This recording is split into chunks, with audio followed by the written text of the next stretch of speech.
This is the X-Zone Broadcast Network, broadcasting worldwide on broadcast affiliates and satellite program providers, including CNN Broadcast Network, Sirius Satellite Network, Star Media, Good News Radio Network, Angel Broadcast Network, Wiki Broadcast Network, and WPBN TV. For more information on the X-Zone Broadcast Network, visit us at www.xzbn.net.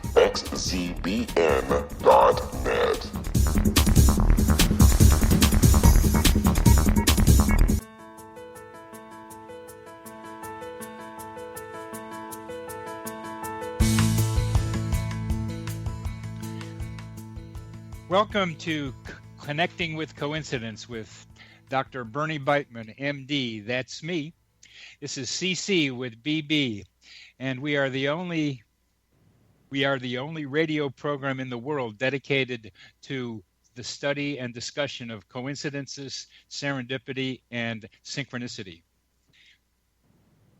One of the most important questions for modern science and all humanity is the relationship between mind and brain. Does the brain produce consciousness, or does the greater consciousness produce the brain? How do mind and brain interact with each other? How, if I think of something, I get my hand to move? I'm a psychiatrist. I study these questions in my office. I help people with medications and psychotherapy. I work in both mind and brain. Synchronicity is spoken here. Coincidences alert us to the mysterious hiding in plain sight.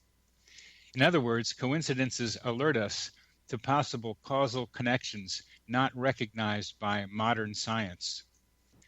Go ahead, put Connecting with Coincidence in your search engine, and you'll find my book, my Psychology Today blog, my website, and my social media site. Would you like to know how sensitive to coincidences you are? Well, take the Weird Coincidence survey on my website.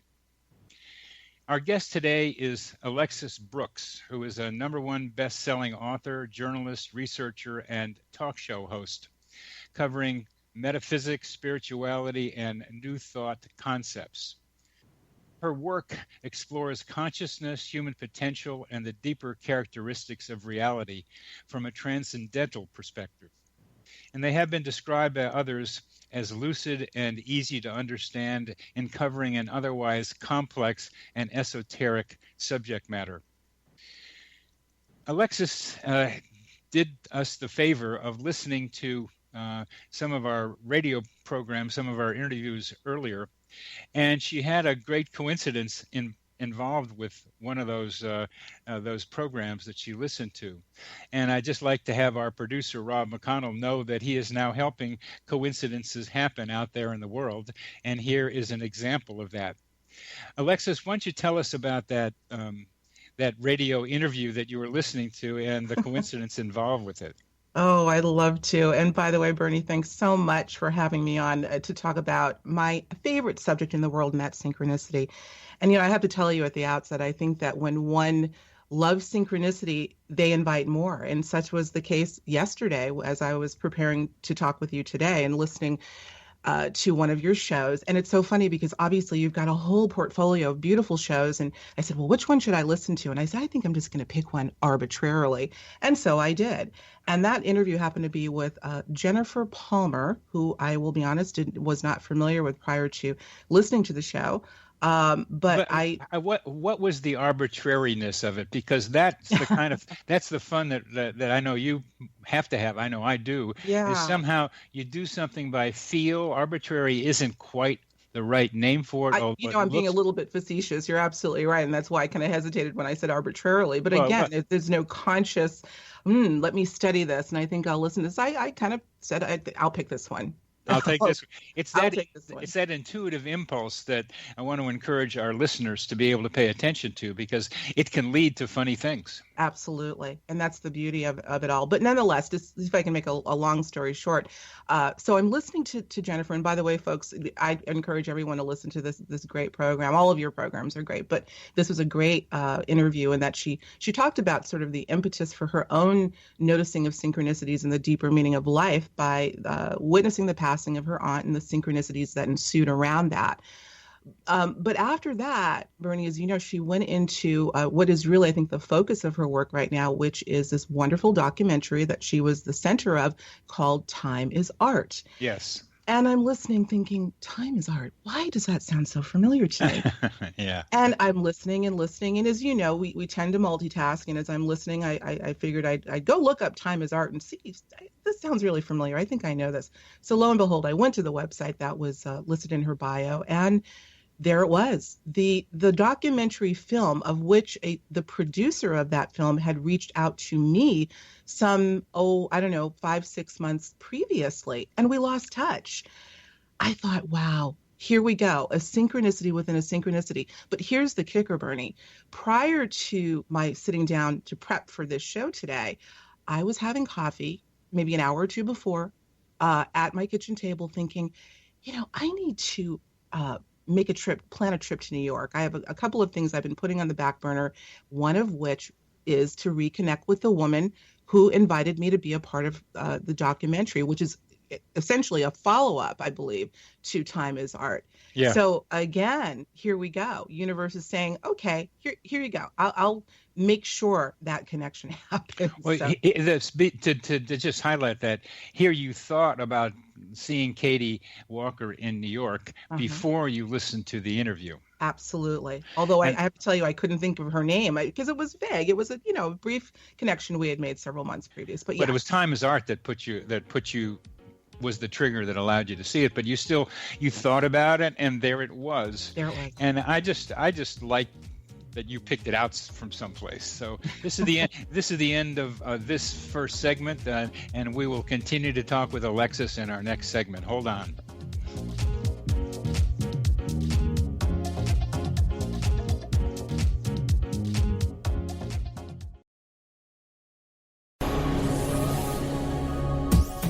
This is the X-Zone Broadcast Network, broadcasting worldwide on broadcast affiliates and satellite program providers, including CNN Broadcast Network, Sirius Satellite Network, Star Media, Good News Radio Network, Angel Broadcast Network, Wiki Broadcast Network, and WPBN TV. For more information on the X-Zone Broadcast Network, visit us at www.xzbn.net.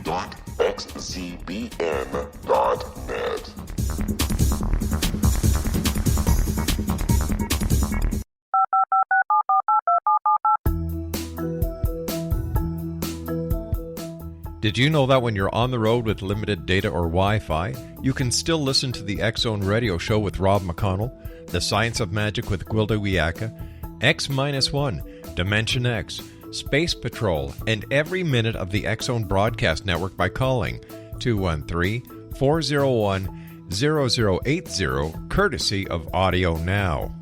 No smartphone, app, or internet needed. It saves your data plan, and it's free if you have unlimited minutes. Call 213-401-0080 to listen on any phone, anytime, anywhere. Remember, 213-401-0080 for the best of the paranormal, parapsychology, and sci-fi radio programming anywhere, 24/7, 365.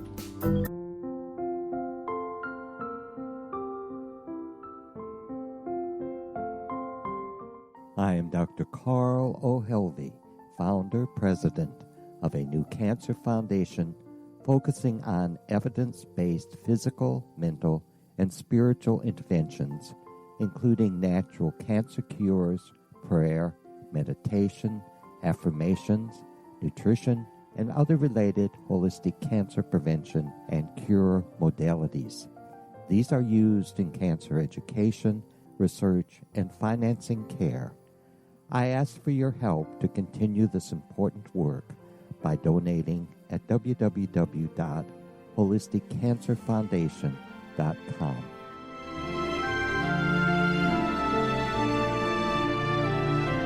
Hello, I'm Pete Marsh. With my daughter Justina, we will be presenting the new radio show, Too Good to Be True. If something seems too good to be true, it usually is. But with the help of Justina's amazing gifts, we're going to gain insight into questions that don't yet have complete answers. Have you wondered who built Stonehenge and for what reason? Why are crop circles found in the same region as Stonehenge and elsewhere? Are crop circles a hoax, or are they created with technologies that we have little knowledge of? Who built the pyramids in Egypt and also in other countries? How and why were they built? Was the Titanic switched with the Britannic as part of a gigantic insurance fraud, or for more insidious reasons? What caused the Tunguska event when trees were flattened over an 800 square mile area in Siberia?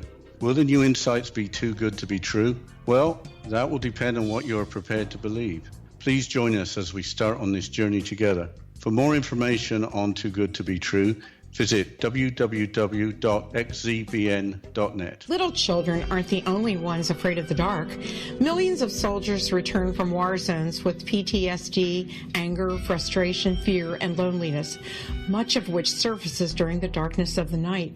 You have the chance to change the lives of these American heroes. Songs and Stories for Soldiers.us provides free MP3 players for these men and women.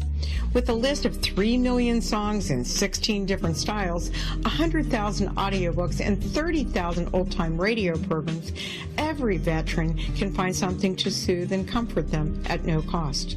All our players contain an 8-hour audio program designed to help veterans fall asleep. With 1,500 plus vets now participating, it's our goal to deliver 10,000 audio players this year. Go to our website at songsandstoriesforsoldiers.us. Help us help a veteran make it through the night.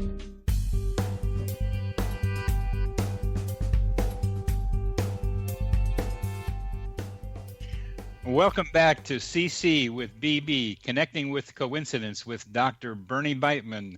That's me. Our guest today is Alexis Brooks, a well-known radio talk show host and someone very, very interested in synchronicity. Alexis, how did you get tuned into the coincidence business? First, I've got to say to you, Bernie, I love the fact that you sort of dip in and out of coincidence and synchronicity. And I have to just say, for the record, I do feel that these are coincidences in the truest sense, as we look at these sort of coinciding of events that meld together and make what we call synchronicity. So I just had to say that. I think that's great. Well, I am trying to make some clear the distinctions among and between coincidence, synchronicity, serendipity, and a lesser known idea, seriality. Because I want to use coincidences as the overarching term, because too often people use synchronicity to cover a wide range of possibilities. Agreed. Where what I'm trying to do is break down the coincidences into categories. And there are some categories that are pretty easy to define right from the beginning based on the forms of coincidences. By that I mean some coincidences are between a mind and an event out there, just like your Katie Walker Time is Art one. You had the thought, and there was the radio program, but there was a thought in your mind and only you can see it. And then there are mind-mind ones where people connect between their minds telepathically and my best example are simulpathity, the experience of the pain of a loved one at a distance. They're both internal to the two people who have to report it. And then there are thing coincidences where any outside observer can see those observables. So this is a way of getting a little more scientific and less kind of metaphysical but synchronicity was where we started. Right. Well, I have to just kind of piggyback on what you're saying, Bernie, because I think that the thing that is undergirding all of this, and we as humans tend to like to put things in categories and nice, neat little buckets, et cetera. But the thing that I find really fascinating is this thing we call non-locality. Non-locality, many of those who are fans of quantum theory, quantum mechanics will be familiar with that term. And I'm not going to get into all of that. I bet your listeners are quite familiar with that dynamic. But I wouldn't bet on that. You wouldn't? I okay. wouldn't. Well, we're not going to get into that right now because you had asked me about what the impetus was for me. I have to tell you, and I'm asked this frequently, I think I landed here on this planet being interested in this stuff. I have to tell you, absolutely, even as a young child, although I certainly wasn't learned, from a book, from a research standpoint, I hadn't put it in any context, but I have been an experiencer of phenomena, including synchronicity and precognition, since I can remember. And I grew up in an alternative household with parents both very left-brained, and my dad was an MIT scientist, my mother an educator. But when they took the hat off of their jobs, they sat down and talked about life after death and reincarnation and synchronicity and et cetera. Wow. So that was nurtured in me. So there's no particular moment where I had an epiphany and said, oh, I think I'll study this. It's just always been in my life. And it's grown. And that's what I'd love to talk about that. It's grown. Well, sure. that one of the things that you're noticing, and maybe we'll get back to this again in the future in discussing this, but you're seeing more coincidences happening out there in your life. And as you say, the more you see, you just get sensitized and primed and recognize that there are a lot of coincidences happening every day. We just may not notice them, but you're noticing that other people are seeing more coincidences. And I am hearing that also. You are. Yes, that people are reporting that who are sensitive to coincidences, have been for a long time, that other people are telling them more about them anyway, and they seem to be more out there anyway. Well, I think this is a big subject, and I think this is where it comes down to, it goes from sort of a whimsical and fun and novelty sort of thing to talk about to a very integral part of the human experience and the human development. And yes, unequivocally, I am getting more and more people telling me that they're having more synchronicities in quick succession, something that I don't know that I'm the one to coin it, maybe I am, called synchronicity clusters. And that is where a number of synchronicities will happen to an individual, not necessarily connected, maybe they are, but in a short period of time. Such was the case with me. It still is, really. I think I'm on kind of a synchronicity run right now. But yes, I do think that I know that I'm hearing from more people, certainly through my radio show and people emailing me.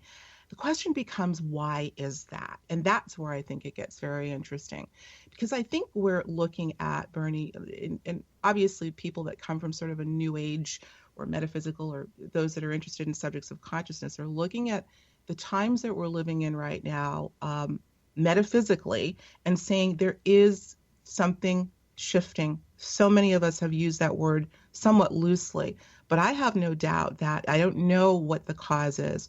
Is it some speculate that our magnetosphere is literally thinning. The magnetic field around our planet is diminishing. And some people are translating that to if you look at the magnetosphere as sort of a protective barrier between us and everything else out there, if it's thinning, we're now perhaps getting more access to everything else that's out there, including incidents of ESP, extrasensory perception. So I wonder that, I ponder that. I obviously can't make a case for it, but I do feel that there is some dynamic in our human experience, perhaps in the cosmos itself, that's shifting, that's allowing for more of these experiences to happen, because they're definitely happening.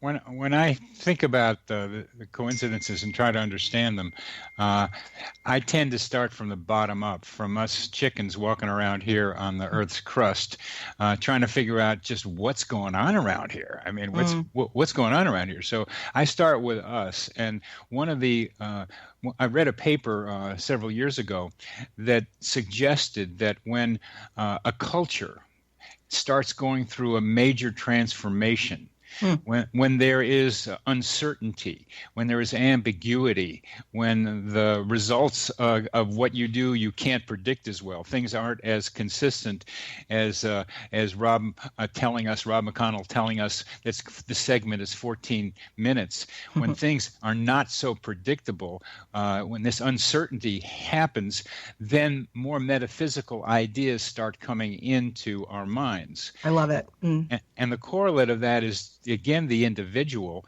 that coincidences tend to be increased in times of transition, need, and or high emotion, when, again, there is indeterminacy in a person's life. And I like to think of it almost in the same way that you're using thinning of the veil.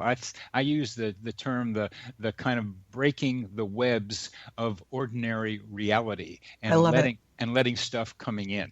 I'm following you completely. You said a couple of things, buzzwords for me. The first thing I want to mention is emotion, and this too I have pondered.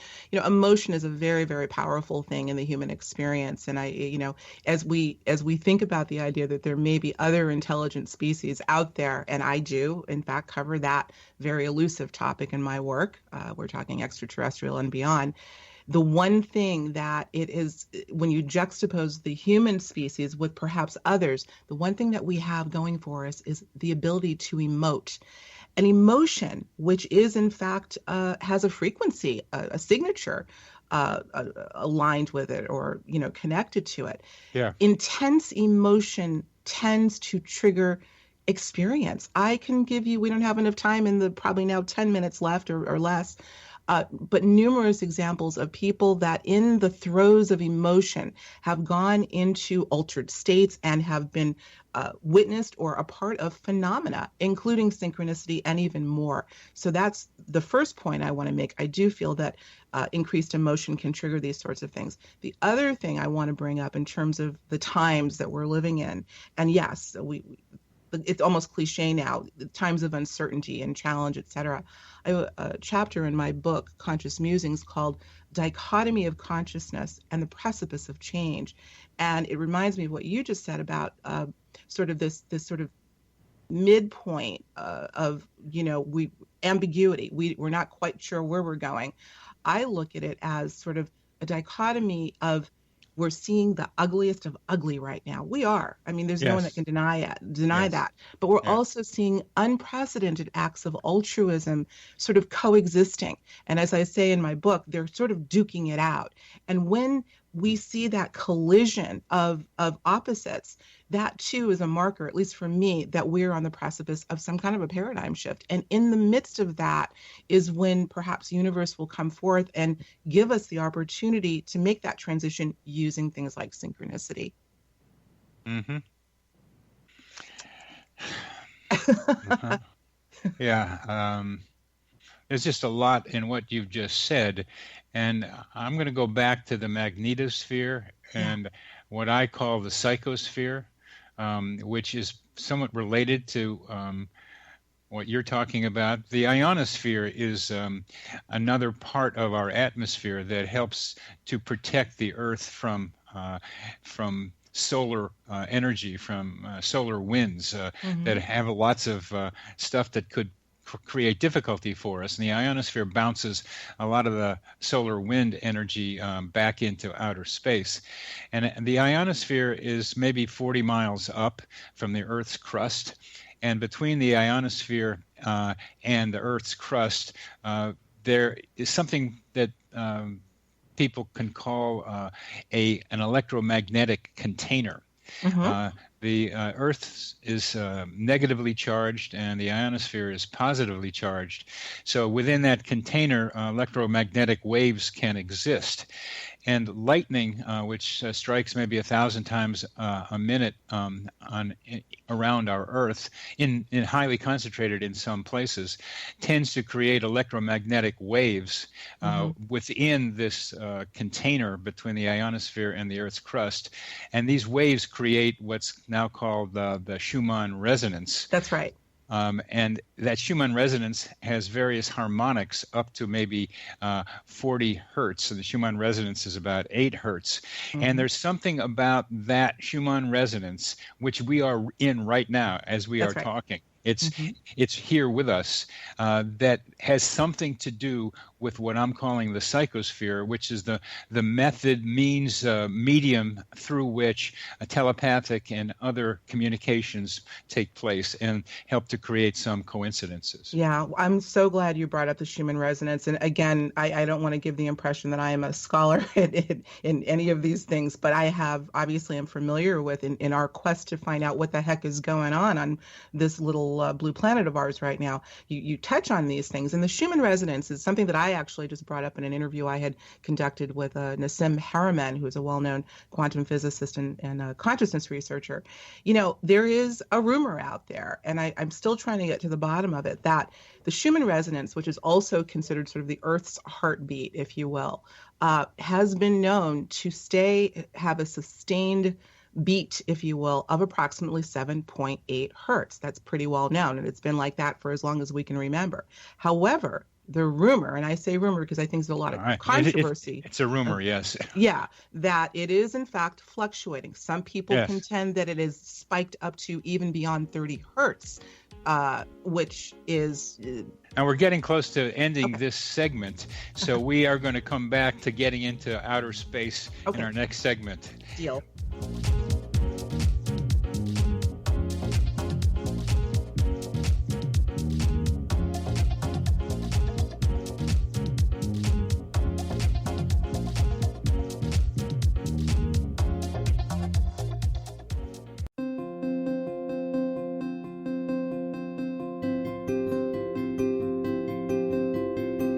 Dreams are our personal gateways into infinite wisdom. Don't miss shamanic counselor and indigenously trained dream decoder Sandra Corcoran's inspiring book, Shamanic Awakening Between the Dark and the Daylight.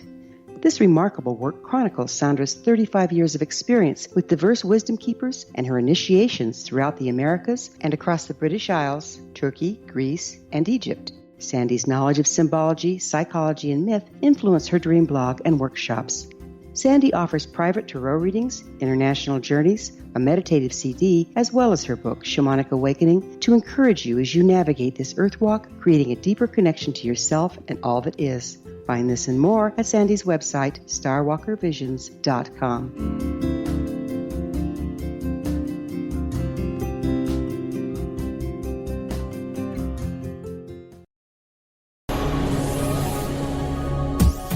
This is the X-Zone Broadcast Network, broadcasting worldwide on broadcast affiliates and satellite program providers, including CNN Broadcast Network, Sirius Satellite Network, Star Media, Good News Radio Network, Angel Broadcast Network, Wiki Broadcast Network, and WPBN TV. For more information on the X-Zone Broadcast Network, visit us at www.xzbn.net.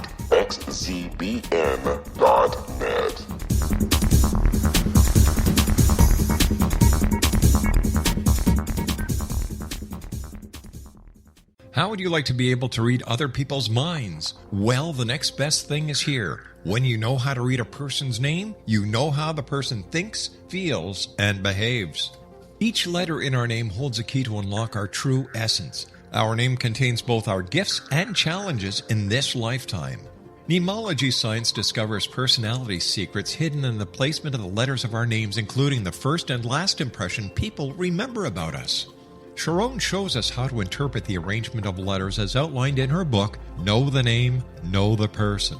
Sharon Lynn Wyeth created mnemology science after 18 years of research and testing her theories, and has supported thousands of people around the world in understanding themselves and others better. You'll enjoy Sharon's unique teachings as she shares her system to learn the gifts behind your given birth name. Even if you don't like your birth name, there are jewels in this book. If you're thinking of changing your name, ready to name your child, or wanting to get along better with others, this is the book for you. If you'd like to improve your relationships and change your life for the better, get the book today, Know the Name, Know the Person, or visit www.knowthename.com. That's www.knowthename.com.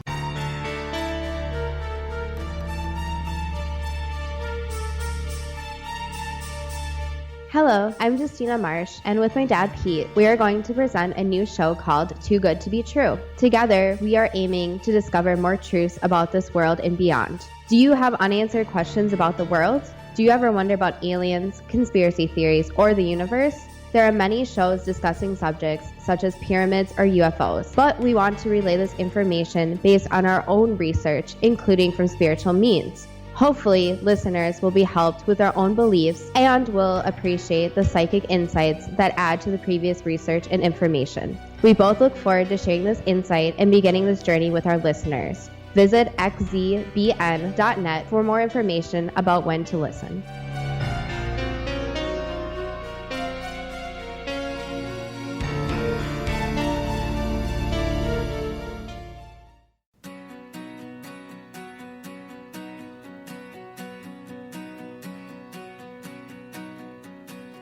Welcome back to CC with BB. Connecting with Coincidence with Dr. Bernie Beitman, MD. That's me. Our guest is Alexis Brooks, and we are talking about magnetosphere, the psychosphere, and ionosphere, and trying to answer the difficult questions of how does synchronicity, how do coincidences take place, and what really is happening on our planet. So go ahead with Alexis, what you're talking about with the Schumann resonance. Sure. Well, again, and I love the way we ended that. Yes, it's just a rumor, but let's suppose, for the sake of argument, we're talking about, of course, the possible fluctuation of the Schumann resonance and it departing from, or at least temporarily departing from, its approximately 7.8 hertz and spiking on occasion.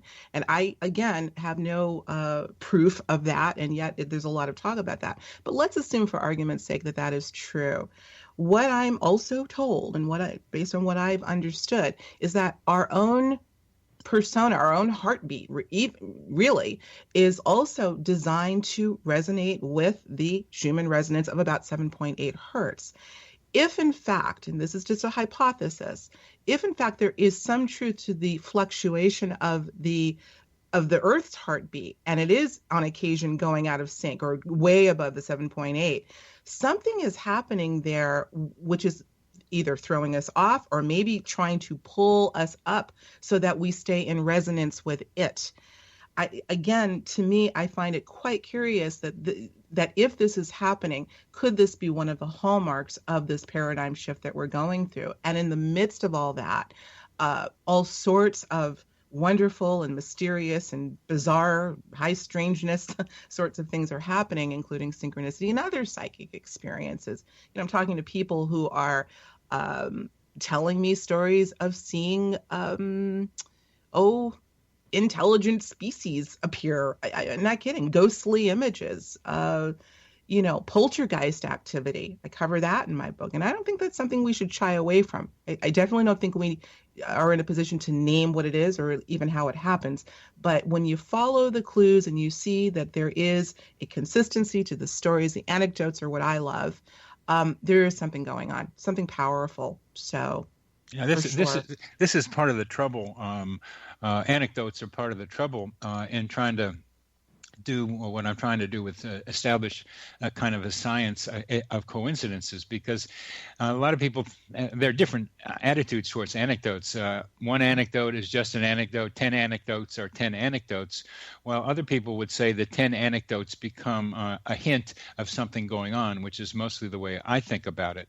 And as a psychiatrist, that's the way I'm able to come to some conclusions about what to do with the next patient, because if I've seen this before in 10 other people, then I have some confidence that I can do the same thing that I did previously. But that's an argument. But we only have anecdotes, and the key thing you and I are coming to say together is that you, Alexis, are seeing more coincidences not only in your life, but other people are telling you them, and that you are having more clusters of coincidences. They're happening more repeatedly. And I have a Psychology Today post, which maybe you had looked at, of a woman who saw lots of coincidences after one of her high school reunions and kind of threw her off.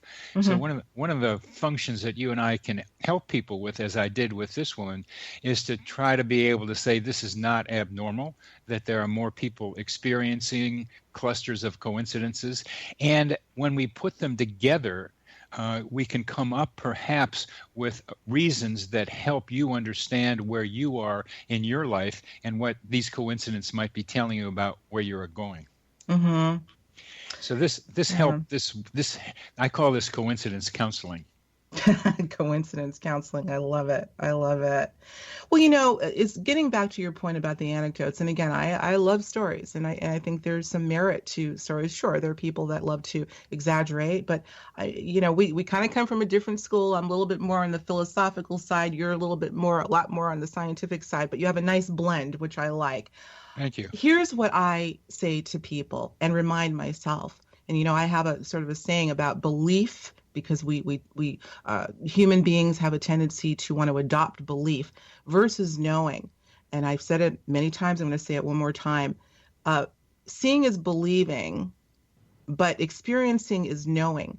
seek to experience and you will never have to believe again. And so I say that to say, where so many people want to hear other people's stories, I encourage people to seek out their own experience. So there can be no questioning. There is no need to believe. If you have had an experience. Now, of course, the trick is in distilling the meaning in the experience and determining, well, if I'm having this experience, it must mean that life works this way. That's not really what I'm saying. But our own experience cannot be denied. And I really do feel experience needs to be our guide. That is so important. And you're bringing up another variant on that, that you shouldn't trust other people so much telling you need to have your own experience. That's right. But then the interpretation the individual does or makes out of that experience is so crucial, because not only is to some people is seeing is believing, but believing is also seeing. Mm-hmm. That you're not going to see what you don't believe. That belief determines a lot of what you see. So sure. How do you advise someone who is kind of new to coincidences, wants to think there may be something to it, but how do they then analyze that coincidence that they have? How do they think about it? This is going to sound really maybe counterintuitive, but I think that sometimes analyzing, because again, we tend to have a habit of wanting to really get in the weeds and figure out what is happening and why is it happening. Sometimes, Bernie, I think the universe, and I do feel that this is somewhat of a universal language that's beckoning for us to learn its tongue. Sometimes it's just a wink and a nod. Everyone says, well, not everyone, but some people will say, Alexis, I'm trying to look for synchronicity more and more. And I say, don't look for it. Don't look for it. It's like the watched kettle that never boils. Just recognize when it happens. And I tell people to say out loud synchronicity. But secondly, sometimes I don't know that it's necessary to try to analyze the significance of it. Now, sometimes it's necessary because I think it can be a guidepost, synchronicity for sure. As an example with what happened yesterday and my calling, making contact with the Time is Art people. So it was a guiding principle. Other times I think it's just a wink and a nod. You want to hear a wink and nod story? Do we have time? We have one more segment after this, so we got time. Okay. Go ahead. Like I said, I have been sort of going through a string of synchronicity lately, and they'll wane every once in a while and then come back. This one has to do with a hummingbird, and it's whimsical and no deep meaning implicit in it other than just what I think is a wink and a nod. Hummingbirds, I love them. I've always loved them. And as we know with hummingbirds, they're very fleeting. They're very hard to get to sit still if you want to take a picture. And such was the case with me. I thought to myself, I would just love to get a picture for myself of a hummingbird, but I knew it wasn't going to happen. So I said, well, maybe I'll just try to search for one on Google and put it on my iPad, my tablet. And so I did. A beautiful image of a bird in flight, hummingbird. Fast forward a few days, I had flown out to California from the East Coast, where I'm from, to cover a conference. And after the conference, my husband and I had a little bit of downtime in Palm Springs, which we often travel to. And as I'm sitting having coffee at this beautiful resort that we're staying in, what comes right in front of me but a hummingbird? Right in front of me. Not once, not twice, probably a half a dozen times. I mean, it just wouldn't stop. And it's so funny. The first thing I did, obviously, is grab my phone and my tablet, rather, to take a picture. What do I see on the front cover is a hummingbird. Forgot I had even taken it. Uh-huh. And I was able to get such a beautiful image of the hummingbird that I was able to replace the tablet, the image that I got from Google. And again, it was amazing to me. No big meaning in it other than I'm watching you, Alexis. Wait, let's go to that in a minute. But you were thinking about it, and there it was, and mm-hmm. that's so much fun to be able to have that happen. Yes. When you use the phrase "wink and a nod," which you could describe this as being, if someone winks and nods at me, I'm going to be paying attention to that person. Well, sure. I think that, yeah. Well, So, I think that when I say the universe is winking a nod, it's just saying I'm here and I'm connecting with you, and it's beckoning us to connect with it. Here's another thing very quickly. If you think of synchronicity, Bernie, as somewhat of a language, a universal language. yeah, please go on about that. That's good. Go ahead. Yeah, I was thinking of this analogy the other day. I speak a little bit of Arabic, just a little bit. My dear friend is from Egypt, and I grew up with her family and love the language. I've been to the region frequently, and so when I see somebody that I suspect is speaking Arabic, and especially an Egyptian dialect, I'll say something, shukran is thank you, or inshallah, or whatever it may be, and they'll invariably look at me and say, and they don't know me from Adam. They'll say, how do you know that? And they're just so delighted that I took the time out to say a word or two in their dialect. And before you know it, you're running into more people, or maybe you run into that same person and they are constantly wanting you to say something to them in their native tongue. I think that the universe is the same way. When you show reverence for universal language in the form of synchronicity, it will give you more. That too is a wink and a nod. I think it's important that we begin to learn its tongue and become fluent in speaking universal language, which is synchronicity. Well, that's very interesting. Have reverence and then learn the language. That when you say language, you're implying some kind of communication. Yes. And the communication of the hummingbird was to you that I'm paying attention to you. I suppose. Yeah. I thought that's what you were saying, that that I'm watching you, I think you said. Right. Sure. It's somewhat nebulous. I think we're trying to again distill something that's so far out of the typical human experience into something that we can distill as part of the human experience. So it is somewhat nebulous. I think we just have to kind of follow its clues. We're not used to this. It's still you're using the word language. That's what I'm asking about. Mm-hmm. So what do you mean by language when you talk about synchronicity as having a language from the universe? Oh, I think it's a form of communication. Just like, we have sign language. It's not a spoken word, but it's a form of communication. There's a telepathic language, I suppose. Maybe I'm using that term loosely, but I absolutely feel that synchronicity is a language of the universe that we are inextricably linked to. But I think the ability of that has perhaps gone dormant in the human experience, and for whatever reason is coming back up. So that's how I interpret it. I'm really fascinated with your use of language. I love language. I took linguistics in college, and my sons are pretty good with language, so I get interested in what we're talking about when we call this a language thing. But we're getting to the end of this segment, and as we continue on, I'd like to be able to get into language and also the question of precognition and synchronicity. So we'll be back with Alexis Brooks.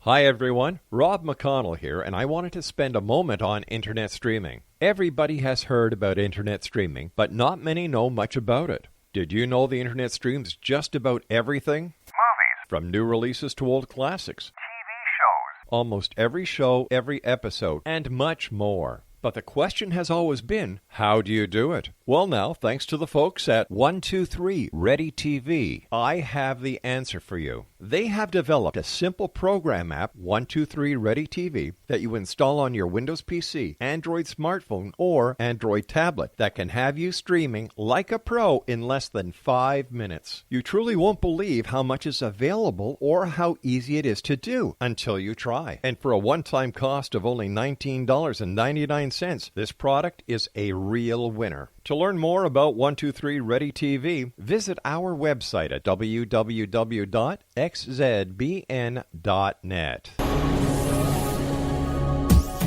This is the X-Zone Broadcast Network, broadcasting worldwide on broadcast affiliates and satellite program providers, including CNN Broadcast Network, Sirius Satellite Network, Star Media, Good News Radio Network, Angel Broadcast Network, Wiki Broadcast Network, and WPBN TV. For more information on the X-Zone Broadcast Network, visit us at www.xzbn.net.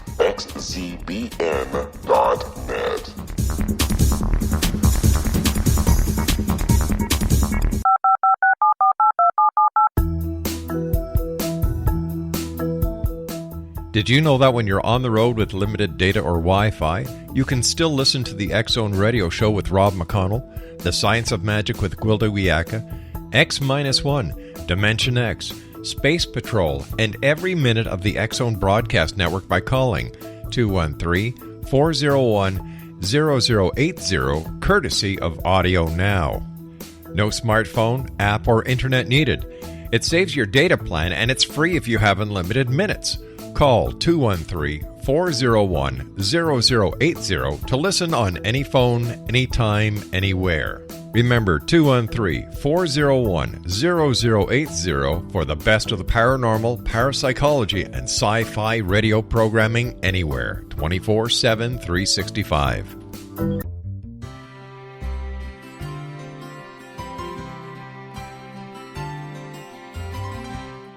True healing must address 4 levels: physical, emotional, mental, and spiritual, for us to live joyful and productive lives.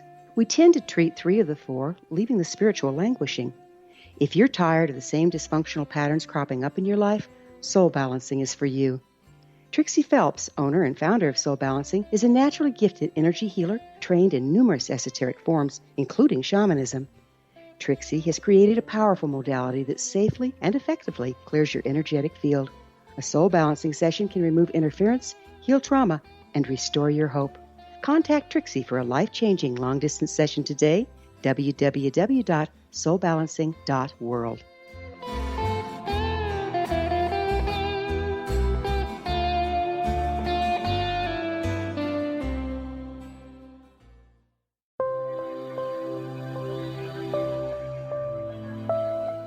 There's a legend shared by many indigenous cultures of a time when the nations were cast to the 4 corners of the world. Each nation was given a body of sacred knowledge that held a different portion of the truth to preserve. True reality could not be known until all the nations reunited, combining the information. If a single one was missing, the world could not be reborn and darkness would prevail. The Science of Magic Radio is dedicated to reuniting the sacred knowledge. With the understanding, none of us has all the answers, but together we can open new perceptions and possibilities. Through our combined vision, the world can be reborn into a place where darkness no longer prevails. Join me, Gwilda Wiyaka, and the Science of Magic daily on the X-Zone Broadcast Network, xzbn.net, or visit us at thescienceofmagic.net.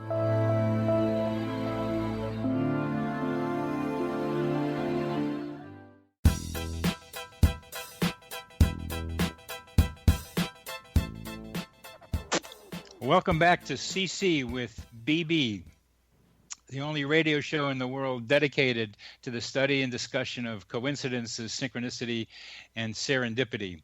Our guest today is the delightful Alexis Brooks, talking about various aspects of coincidences, including now the language of synchronicity and how we need to be more sensitive to the potential communications of the language expressed to us through coincidences.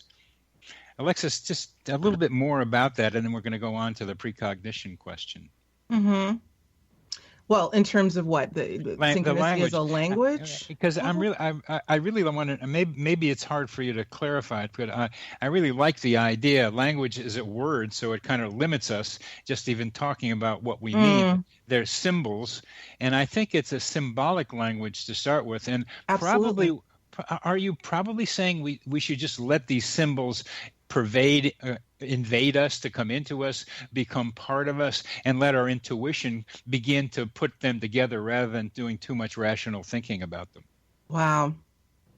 Well, I don't know that they would invade or pervade even, but just the act of of noticing. For instance, as I think I said earlier, when you recognize a synchronicity, this is just a little thing for me. I advise people to say out loud, synchronicity.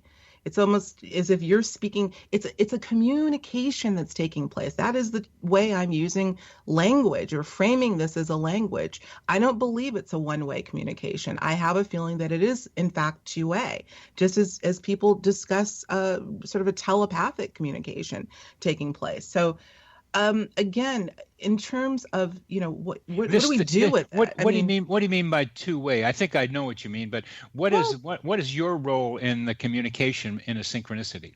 When I have one, I acknowledge it out loud. I say, just like it said, I think with the hummingbird, I see you, Alexis. I say, well, I see you. And you're developing a relationship. Yes, I know this may sound a little woo-woo to some people because we're not talking about having a conversation with another human being. We're talking about having a conversation with something that I feel fervently is conscious. And if something is conscious, there is the ability to have a two-way dialogue. Sorry, I'm going to use that word like I'm using language. And I do, in fact, feel that when we acknowledge the synchronicity in whatever form you please, it will respond in kind. Alexis, let's talk about precognition and its relationship to synchronicity. How are they related in your mind, precognition and synchronicity? Well, I definitely do think they're related, and I've really had to sort of sit in contemplative mode and really kind of figure out how would you delineate, if you could at all, the two phenomena. And here's what I've kind of come up with. When you think of precognition, is what I say is all precognitions to me have a synchronistic aspect, but not all synchronicity is precognitive. Sometimes they are difficult to delineate. I can give you a couple of brief examples in the course of my most recent cluster that I believe were both synchronicity and precognition. One has to do with, and this is actually not whimsical at all, but quite nearly tragic. Fortunately, it wasn't as bad as we thought. Very briefly, I had been taking a walk one Sunday, and while my husband was preparing a breakfast for me, which he does on Sunday often, and all of a sudden my mind started to wander, and I'm looking at different homes, and I'm thinking about some renovation that I maybe would like to do to our home. And as I'm thinking about that and looking at other people's homes, a good family friend of ours came to mind, and I started to think about their home. Now, I don't know why they came to mind, but they did. And I started thinking about, just thinking about the configuration of their home and how their garage connects to the main home. And I hadn't been there in a while, and I'm almost kind of taking myself through the home as I'm thinking about perhaps maybe doing a renovation for myself. Okay, fine. Let's leave that because I want to cut to the chase here. Later in that day, this person, and I'm obviously not going to mention any names, he's a very well-known individual in the public sector here. I hear on the news that this particular person's home, our friends were away at the time, but on vacation, but their daughter, college-age daughter, had a party. There was some, somebody had come to the home that wasn't invited, and there was an incident at the home that could have been quite tragic in approximately the same area of where I was sort of in my mind going to earlier in the day. This is obviously something that I would call synchronistic and a pretty jarring precognition, I would dare say. I looked at the timing of everything, and here I was having this walk in the morning, and it was later in the day, I believe, that this incident happened. So this is a case of what I would call precognition, of which I've had an affinity to for many, many years. I can give you another one if we have time, very, very briefly. Let's look at that one a little bit too, and clarify the way I think about it. Jung used precognition as one of the kinds of experiences under the term synchronicity. Mm-hmm. He used that sometimes in his 1972 book on synchronicity. That's part of the definition. But since then, Jungians have varied in how they think about synchronicity, and for some of them, it is only those coincidences that are meaningful enough to kind of be psychotherapeutic or counseling to help you individuate in Jung's terms. So that the definition of synchronicity is widely stretched and then condensed. So I like to think of precognition as a separate entity. It can fall under coincidence, it can fall under synchronicity, but I like to define it as a thing unto itself that has to do within what we're thinking about as psi or extrasensory perception things. So tell me what your need is, Alexis, to keep synchronicity and precognition connected. I happen to think that there is a common thread that undergirds all phenomena. Remember at the top of the show, we were talking about this idea of non-locality, the ability to affect something at a distance, what Einstein, as I say, begrudgingly relented to as spooky action at a distance. So I don't know that you can separate any of these phenomena, not just synchronicity and precognition, but perhaps apparitional activity, remote viewing, past life flashbacks, you name it. It's a sense that I have that there is something fundamental that interrelates and interpenetrates all of these phenomena. But I do think that as far as precognition and synchronicity are concerned, there is such a gray area. Again, not everything is going to be nice and neat and able to be put in little packages. Absolutely. Right. know? So, and that's definitely one of those things where as much as we as humans want to just categorize and define, I really do feel, Bernie, that part of that universal process is knowing that it just doesn't work that way outside of the realm of the human experience. I mean, look, we're being touched with with something that's beyond the physical, and it just doesn't play by our rules. And I think it behooves us, if we're going to interact with it, that we start to play by its. So. What do you think of this way I have of thinking that I can almost explain precognition as a part of ESP kinds of experiences, including poltergeists as well as telepathy and clairvoyance, and also psychokinesis. I can't really say what the mechanism is, but I can almost feel that there's a mechanism there that will somehow be understood.